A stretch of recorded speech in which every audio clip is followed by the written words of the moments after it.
to bring that up. Prisons are an ultimate rape of a group of human beings to a single human being. Mm-hmm. You know, the guy did something antisocial that we don't care for, Mm-hmm. so we lock him up in a place that takes away all of his humanity. Yeah. Where all he's thinking about from day to day is surviving, make an animal out of him. Mm-hmm. And when he gets out and he isn't any better for it, we say, well, what's wrong with him? He didn't learn his lesson? Yep. You know? We program, once they enter the prison system, everybody's programmed to fail when they get out because they have to be on probation and they can't get a job because they got a criminal record. And all you can learn in prison is how to live in prison. Mm-hmm. You know? There's no beginning of teaching you to be responsible for yourself and take care of your business. You know, all you ever knew before you came, the assumption of rehabilitation is based upon a Latin root, which means to return to a former state of grace. Right. Well, if you never had that state of grace in the first place, you're not going to be able to rehabilitate that guy. You're going to have to habilitate him. Mm-hmm. You're going to have to build a person. And there's nothing in prison to build character. Yeah. It's not there. You know, everything is the opposite. And all it does is reinforce those things. You know, I heard somebody one time in church say something about their son going to prison and hoping he'd learn his lesson. And then I said, you know, look, I hope he does better, and I hope he has an enlightenment. You can become enlightened in prison, okay? But you have to look past the illusion that is the life you live in prison. Because I'm here to tell you, the only lessons you learn in prison is that might makes right. That Gangs. Strength is the ultimate arbiter of rightness in any situation. That if people who wear a uniform can steal and get away with it, you know, that's all you learn. You don't learn anything about being a decent human being in society and caring for others. Yeah. You learn how to care for yourself, and number one, above all things. You know, and that's sociopathy. Mm-hmm. Well, don't you think what happened in the prison systems decades ago? Prisons were repressive in England and in America, and then there became progressive prison reform, and progressive prison reform brought in the concept of prisons should try to help rehabilitate, and that was a good period. And now it slowly has devolved again into it's the righteous people and the righteous politicians who get the righteous people vote said, no, it should be only about punishment. Only about punishment. Long sentences. Don't let them out. Well, but we have good programs. A lot of that's based upon psychology. Yeah. Psychologists about 20 years ago started giving up on rescuing people that are sociopaths or sociopathic in their behavior. But that's such a small percentage. Because that's such a tiny percentage. All prisoners are sociopathic in their behavior. Okay? No, that's not true. If you steal from somebody, that's sociopathic behavior. It doesn't mean that you're a sociopath. Yeah. It means it's sociopathic behavior. If you care about your need for that guy's stuff more than you care about his need to hold on to his own stuff, that's sociopathic behavior. Well, no, sociopathic you're right. Is a label that psychologists came up with, and it's not an apt label. You do something wrong, it's wrong, and you may call it sociopathic, but then that sets up a generalization about. Well, there's a scale. There's a scale on it. You know, there are sociopathic people who never go to jail, who never get arrested, but that never kill anybody. Yeah. A car dealer, a used car dealer that will sell you a car knowing it has a defect, but he just wants to make the sale. Yeah. And he doesn't lose any sleep that night. I think a better term there is amoral. Well, that's sociopathic behavior. Well, sociopathic is a jargon term. No, I'm not using it as a jargon term. I'm using it as a psychological term. Sociopathic means somebody who's not in touch with their conscience. They have no conscience in life. If you can go through life and do things to people and not feel, if somebody says, well, don't you feel bad for that person? Say, well, no, he had it coming to him. He let me do it. But you see, every moment of life, from the time we're children until we die, there are moments when we may do something that is not right, not moral, not fair, and then the very next day or later on, we change. We realize that's the way we grow. We learn that this is wrong.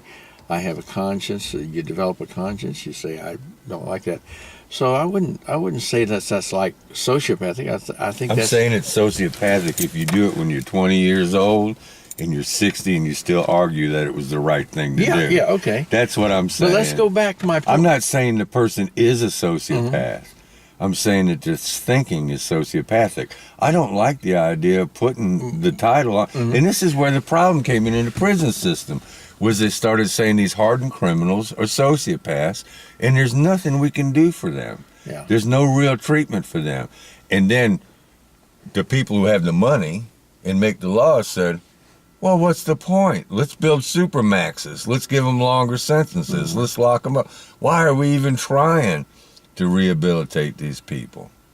That was the evolution of this. I don't think it's that simplistic. I think what happened was that the dynamic that I believe comes into play is that prisons are a system.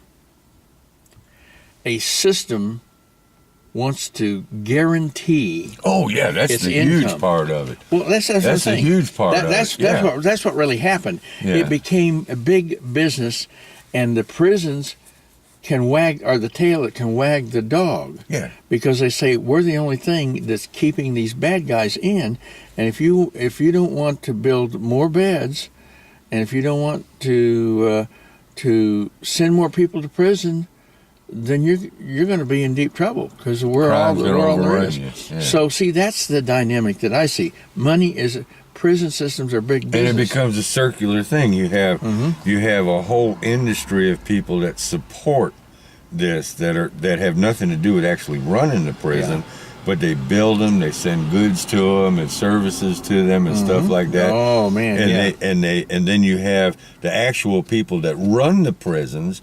It's they put them out in these godforsaken areas in the middle of nowhere, and they hire everybody in that county. Okay, those are votes, and then you have the people in society that are frightened of crime, and they're not going to vote for you unless they're sure you're doing something about crime. The kiss of death is a politician. Yeah. You can never be soft on crime, or the person running against you is going to win. You start feeling sorry for criminals, people are going to vote against you. And that's bullshit. Yeah, that's bullshit. And the only way people ever change their minds about stuff, and like people's changing attitudes now about marijuana legalization, is when they're related to somebody who's a good kid who ends up getting thrown in prison for this. Then all of a sudden people start going, well, wait a minute. My kid's not some dangerous criminal. He's not out to destroy the world. Yep. He's not a threat to anybody. He just got high. Yeah. And then people go, yeah, this country has got the highest percentage of people with a criminal record of any developed country in the nation. We incarcerate more people than all the other countries together. Yeah. All your repressive regimes, forget them. They can't do shit compared to us. We're locking up more people than anything. And most of the people we lock up are people from disadvantaged backgrounds. And if they're not from disadvantaged backgrounds, it's from broken families, they're from messed up alcoholic and drug related situations that have all kinds of trauma that they're eat up with. So instead of trying to spend those dollars combating the root cause of the problem, which is trauma in childhood, basically, either through social inequality or through just having a fucked up childhood, having screwed up parents and messed up your childhood, and all of that. Instead of trying to throw money at that, we're going to throw money at after the vase is broken. We're going to just warehouse them. Yeah. You know, that's our solution. And it is. And as long as the majority of the people in the country don't have all this trauma and act out in those ways, they can always say, well, you know, I grew up in a broken family and I didn't turn out like that. Mm-hmm. So, you know, there must be something wrong with that guy. And the system we have, everybody in the criminal justice system says that it's broken. The prison system is broken because it's costing more and more. We're incarcerating more and more. It's a broken system. It doesn't really help people to brand them forever and label them forever and make it impossible for them to come out and reintegrate in society who want to. But there are programs, and the trouble is, you know as well as I do, that they don't they don't encourage those programs in prison. They don't want them. Well, voters see that as mollycoddling. Now, You know, have you ever sat down? The public is. Have you ever sat down and had a conversation with a good old boy in a restaurant, and he said, you know, I saw something the other day from prison, and they were sitting around in the day room watching color TV. Yeah, color TV, and they're just people get bent out of shape. They are living the good life in prison. Yeah, they're watching color TV, and I was like, dude told me that one time too many, and I looked at him and I said, you know, if you were going to go buy a TV that was big enough for 20 or 30 guys to watch in a big room, where would you find a black and white TV to fill that bill? Well, I'm sure they make them. I said, I'm not sure. You might have trouble finding them. That's absolutely true. I'm pretty sure they don't make them. I've been in the TV business for years. You can find a little bitty TV about this big in black and white, but